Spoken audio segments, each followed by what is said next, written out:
اس کے بارے میں ایک اصول کی بات سمجھ لیجیے، اور وہ یہ کہ قرآن دین کی پہلی کتاب نہیں ہے، قرآن دین کی آخری کتاب ہے۔ یعنی جس دین کو اسلام کہا جاتا ہے، اس کی ابتدا قرآن سے نہیں ہوئی، اس کی ابتدا آدم علیہ السلام سے ہو گئی۔ تمام پیغمبر یہی دین لے کر آئے۔ قرآن یہ کہتا ہے کہ یہودی مسیحی سب مسلمان ہیں، اور یہ خود فرقے بن گئے۔ جس طرح محمد الرسول اللہ علیہ وسلم کے بعد فرقے بن گئے ہیں، ایسے ہی پہلے فرقے بن گئے۔ وہ اسی حیثیت سے ان کو خطاب بھی کرتا ہے، ان کو بھی اللہ کی کتابیں دی گئی۔ تو یہ اللہ کی دعوت، اللہ کا پیغام، اللہ کا دین، یہ سب پیغمبروں کا دین ہے۔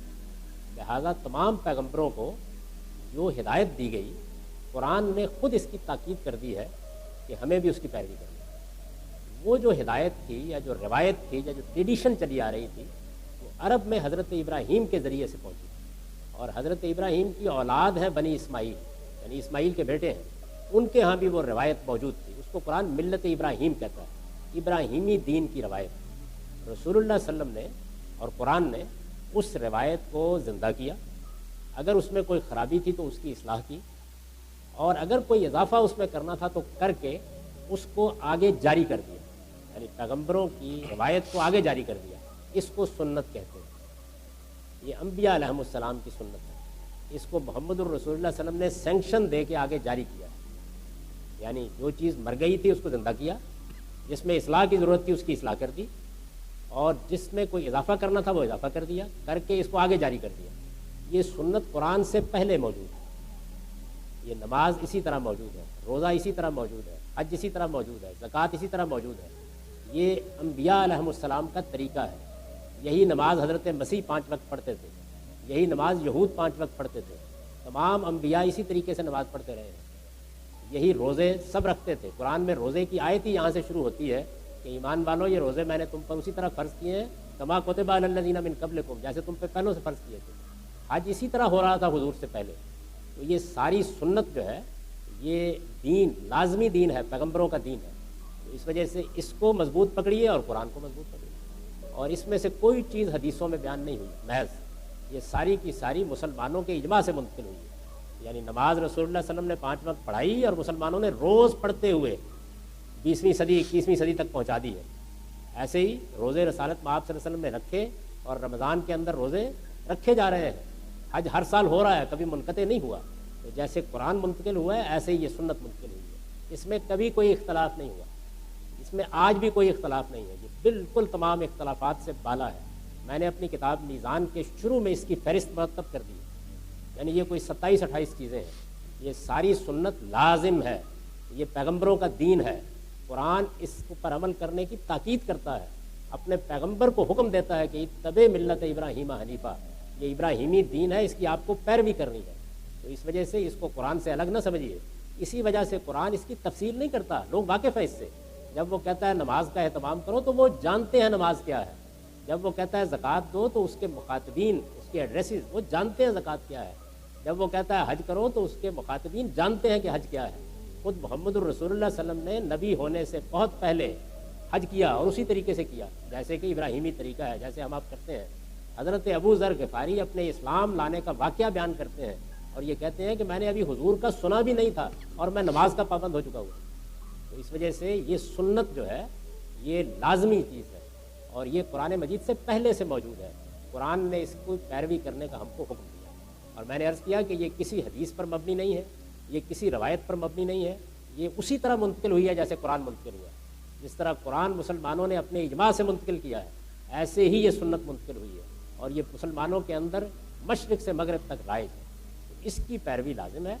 اب رہ گئی احادیث، تو یہ پہلے سمجھ لیجئے وہ چیز کیا ہے۔ یعنی رسالت میں آپ صلی اللہ علیہ وسلم نے اس سنت کو جاری کر دیا، قرآن مجید دے دیا، وہ مسلمانوں نے دین کی حیثیت سے اختیار کر لیا۔ سارا دین انہی 2 چیزوں میں ہے۔ کوئی چیز اس سے نہ باہر ہے نہ باہر نکالی جا سکتی ہے۔ پورا دین حضور نے دے دیا۔ لیکن حضور اس دنیا میں اس دین کو دینے کے ساتھ، قرآن سنانے کے ساتھ، قرآن پہنچانے کے ساتھ اور بھی بہت سے کام کرتے ہیں۔ آپ نے خطبے دیے، آپ نے لوگوں کو کوئی نصیحت کی، آپ کو بہت سے فیصلے کرنے پڑے، آپ نے کسی سوال کا جواب دیا، کسی آدمی نے دین کی کوئی بات آپ سے پوچھی، آپ نے اس کی وضاحت فرمائی، لوگوں نے آپ کو دیکھا، کم و بیش 23 سال تک دیکھا، کہ آپ خود دین پر کیسے عمل کر رہے ہیں. تو جب آپ دنیا سے رخصت ہوئے تو جس طرح بڑی شخصیات کے واقعات بیان کیے جاتے ہیں، حضور تو یعنی کہ نسبت خاک رہا بعالم پاک ہر بڑے سے بڑے تھے، تو آپ کو دیکھنے والوں نے، آپ کی باتیں سننے والوں نے بیان کرنا شروع کر یعنی یہ تاریخی ریکارڈ منتقل ہونا شروع ہو گیا. ایسے ہی ہوتا ہے. مثال کے طور پر علامہ اقبال دور کی ایک بڑی شخصیت تھے، تو ان کے دوست فقیر سید وحید الدین نے ان کے دنیا سے رخصت ہونے کے فوراً ہی بعد 2 کتابیں لکھ دی روزگار فقیر کے نام سے، جس میں اقبال کی باتیں ہیں، ان کی مجلسوں کی تعداد ہے. تو رسالت مآب صلی اللہ علیہ وسلم کے صحابہ نے بھی لوگوں کو ظاہر ہے کہ اگر کوئی آدمی حضور کو دیکھ چکا ہے یا حضور کے ساتھ وقت گزار چکا ہے تو بڑی دلچسپی ہوتی تھی. جو باتیں لوگوں کو یاد تھیں انہوں نے بیان کرنی شروع کر دی. اس میں لوگوں نے صحابہ کرام نے 2 رویے اختیار کیے. ایک رویہ حضرت ابو بکر عمر جیسے صحابہ نے اختیار کیا. ان کا رویہ یہ تھا کہ ہم یہ باتیں نہیں بیان کریں گے سوائے اس کے کہ کوئی بڑی ضرورت پڑ جائے، کیونکہ یہ بڑی ذمہ داری کا کام ہے، ایسا نہ ہو کہ کوئی غلط بات حضور کی طرف منسوخ ہو جائے. بعض صحابہ نے یہ کہا کہ نہیں، یہ تو ہمارے پاس ایک بڑی امانت ہے، لوگوں کو بڑی دلچسپی ہے، محبت ہے، ہم بیان کریں گے. تو انہوں نے بڑی وسعت کے ساتت جو باتیں سنی تھیں، دیکھی تھیں، وہ بیان کرنا شروع کر دی، جیسے کہ حضرت ابو ہریرہ ہیں. تو یہ ذخیرہ آہستہ آہستہ لوگوں میں پھیلتا چلا گیا. اس کے بعد یہ خیال ہوا لوگوں کو کہ اس ذخیرے میں کچھ پرابلم ہو رہا ہے، یعنی کچھ لوگ اپنی طرف سے گھڑ کے بھی کچھ باتیں بیان کر رہے ہیں، کچھ لوگ کسی چیز کو سیاق سباق سے ہٹا کے بیان کر دیتے ہیں. تو بڑے علماء پیدا ہوئے جن کو محدثین کہتے ہیں، اور انہوں نے ایک بڑا غیر معمولی کام کیا. انہوں نے یہ جتنی چیزیں پھیلی ہوئی تھیں ان کو اکٹھا کیا اور ان کو کتابوں میں مرتب کر دیا. اور ہر ایک نے مرتب کرتے وقت تحقیق کی، یعنی یہ دیکھنے کی کوشش کی کہ ظاہر یہ ہسٹوریکل ریکارڈ تھا حضور کی زندگی کا، تو لوگوں نے اس کو پرکھا کہ کہیں کوئی غلط بات آپ کی طرف منسوخ نہ ہو. اس کے لیے کچھ اصول بنائے گئے پرکھنے کے لیے. اس ہسٹوریکل ریکارڈ کو مرتب کرنے والوں نے کچھ اصول بنائے. وہ اصول 2 طرح کے ہیں. ایک یہ اصول بنائے گئے کہ جو آدمی بھی یہ بیان کر رہا ہے، اور ظاہر ہے کہ صورت یہ بن گئی تھی کہ 2-3 لوگ درمیان میں آ گئے، یعنی ایک آدمی یہ کہتا تھا میں نے فلاں سے سنا ہے، وہ یہ کہتا تھا میں نے فلاں سے سنا ہے. تو انہوں نے ان سب بیان کرنے والوں کے حالات زندگی مرتب کیے اور دیکھا کہ ان کا کردار کیا ہے. یہ تحقیق کرنے کی کوشش کی کہ ان کا حافظہ کیسا تھا، یعنی بڈھے ہو کر اختلاط ذہنی کا شکار تو نہیں ہو گئے، نہ سمجھ تو نہیں تھے. تو یہ تحقیق کر کے دیکھا کردار کیسا تھا، ان کا حافظہ کیسا تھا، فہم کیسا تھا. اور یہ کہ تاریخی طور پر ان لوگوں کی ملاقات بھی ہوئی ہے، ممکن ہے. یہ چیزیں انہوں نے بیان کرنے والوں میں دیکھی، اور جو کچھ بیان کیا جا رہا تھا اس کے لیے بھی ایک معیار بنایا کہ اس میں کوئی چیز قرآن کے خلاف تو نہیں ہے، اس میں کوئی چیز سنت کے خلاف تو نہیں ہے، اس میں کوئی چیز علم اور عقل کی مانی ہوئی باتوں کے خلاف تو نہیں ہے. تو ان دونوں چیزوں کو سامنے رکھ کر ہر آدمی نے اپنی تحقیق کے مطابق ایک کتاب مرتب کر دی. یہ کتابیں ہیں جن کو آپ بخاری مسلم کہتے ہیں، یعنی رسول اللہ کی زندگی کا تاریخی ریکارڈ جو لوگوں کی زبان سے پہنچا اس کو تحقیق کر کے لوگوں نے مرتب کر دیا. اس کو حدیث کہا جاتا ہے. اس سے نہ دین میں کسی ایک تنکے کا اضافہ ہوتا ہے نہ کمی ہوتی ہے. یہ رسالت مآب صلی اللہ علیہ وسلم کے علم اور عمل کا ریکارڈ ہے، بڑی پاکیزہ چیز ہے. اس پر پہلے بھی تنقید اور تحقیق کی جاتی رہی ہے، یہ اس کے بعد میں بھی کی جاتی رہے گی، ہم بھی کر سکتے ہیں.